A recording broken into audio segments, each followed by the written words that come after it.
नमस्कार, मी तुषार डिकले, सामर्थ्य बळीराजा कन्सल्टन्सी. आजचा व्हिडिओ बनवण्याचा उद्देश असा आहे की आपण ग्रुपला जे काही प्लॉट दाखवतोय की हे प्लॉट आयडियल बनलेले, तर ते कसे बनले त्यामागचे काही कारण आहे की त्यांनी आपण दिलेले खतं, ड्रेंचिंग आणि फवारणी हे सगळं वेळेवर केलेलं आहे. म्हणजे आपण सांगतो की पहिली ड्रेंचिंग ही 4थ्या दिवशी करायची, दुसरी ड्रिंचिंग 8व्या दिवशी करायची, तिसरी ड्रिंचिंग 12व्या दिवशी करायचे, खत कितव्या दिवशी द्यायचे, हे सगळं तंतोतंत फॉलो केल्यानंतर त्यांचे प्लॉट अतिशय उत्कृष्ट परिस्थितीत आहे. त्यानंतर महत्वाचा विषय असा आहे की आम्ही जे खतं सांगणार आहे किंवा जे काही ड्रिंचिंगचे शेड्यूल आहे हे सगळं फॉलो करा. खतं सांगत असताना आम्ही ज्या कंपन्या सुचवणार आहे, म्हणजे ज्या ब्रँडेड कंपन्या आम्ही तुम्हाला सुचवणार त्याच कंपन्यांची खतं वापरा, म्हणजे रिझल्ट येतील. 19-20 करू नका.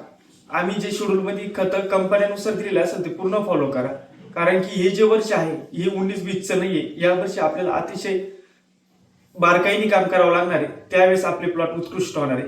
त्यानंतर व्हिडिओचे पुढचे मुद्दे की प्लॉट उत्कृष्ट होण्यासाठी आपली पहिली पायरी काय, तर पहिली पायरी असं आहे की आम्ही साधारण 2 ते 3 दिवस अगोदर नर्सरीमधून रोप अगोदर घरी आणायचं आणि घरी आणल्यानंतर आम्ही जे औषध सुचवलंय ते आतापर्यंत आपल्या ग्रुपला किंवा आम्ही प्रत्यक्ष भेटून सगळ्यांची चर्चा झालेली, त्या औषधामध्ये ते बुडवून घ्यायचे आणि मगच लागवड करायची. त्यानंतर प्लॉट हा उत्कृष्ट स्थितीत येतोय. त्यानंतर पहिली ड्रिंचिंग ही आपण 4थ्या दिवशी करायची. ड्रेंचिंग करताना प्रति जाल 100 ml पाणी द्यायचंय. त्यानंतर ड्रेंचिंगचा आणि ड्रिपच्या पाण्याचा 1 दिवसाचा गॅप असावा, ही एक महत्वाची गोष्ट. त्यानंतर दुसरी ड्रेंचिंग 8व्या दिवशी करायची. त्यानंतर तिसरी ड्रिंचिंग ही 12व्या दिवशी करायची. यामध्ये ड्रिंचिंग कशी करायची आहे किंवा ड्रिंचिंगला कुठले खत आहे हे तुम्हाला आम्ही ग्रुपला शेड्यूल मध्ये दिलेले, त्यामध्ये मी याचा इथं काही उल्लेख करत नाही, मी ते परत रिपोस्ट ग्रुपला करून देईन. त्यानंतर पुढचा जो मुद्दा आहे तो मुद्दा असा आहे की पहिलं जे खत आहे आपल्याला ड्रिपने द्यायचंय ते 16व्या दिवशी द्यायचंय. 16व्या दिवशी देताना ड्रिपने आपल्याला कॅल्शियम नायट्रेट, मॅग्नेशियम नायट्रेट, 13-0-45 आणि बोरॉन हे खत आपल्याला 16व्या दिवशी द्यायचंय. याचं कारण या डोसनी ग्रोथ आपली चांगली होणार आहे. पण सगळ्यात महत्वाचा मुद्दा यामध्ये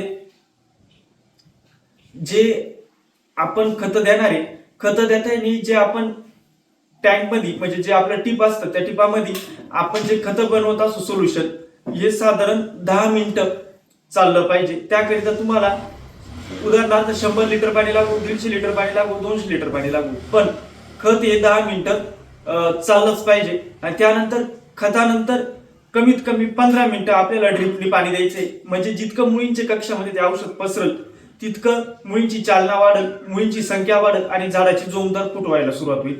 त्यानंतर 20व्या दिवशी आपल्याला जे खत द्यायचंय ते म्हणजे 757 अधिक 1261 आणि त्यामध्ये राहायचा, असं एकत्रित डोस हा आपल्याला 20व्याच दिवशी द्यायचा आहे.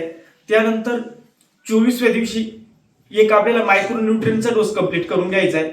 त्यामध्ये zinc sulphate, ferrous sulphate, manganese sulphate, magnesium sulphate आणि सोल्यू असं एकत्रित देऊन घ्यायचंय.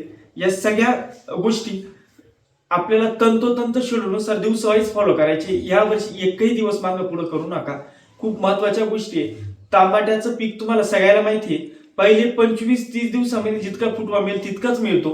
फुटवा जर थांबला तर परत फुटवा मिळत नाही. त्यामुळं सांगायचं म्हणजे असं, जितकं आपल्याला ओल्या काठीला वळण देता येतं ते तितकंच वळण देता येतं. काठी एकदा निबर झाल्यावर वळत नाही. तसंच एकदा 30 दिवसाच्या पुढे प्लॉट गेल्यानंतर आपल्याला फुटवा मिळणार नाही, दुसऱ्या काहीच उपाययोजना करता येणार नाही. त्याकरिता आम्ही दिलेलं शेड्यूल हे तंतोतंत फॉलो करा. हे अशा पद्धती जे असेल ते आम्ही तुम्हाला शेड्यूल वगैरे ग्रुपला देऊ किंवा प्रत्यक्ष प्लॉटवर आल्यानंतर मी लिहून देईल कुठल्या कंपन्या वापरायचं काय, या कंपन्यानुसारच वापरा. अशा सगळ्या गोष्टी आम्ही शेड्यूल मध्ये देऊ किंवा व्हॉट्सअप ग्रुपला पण देऊ. धन्यवाद.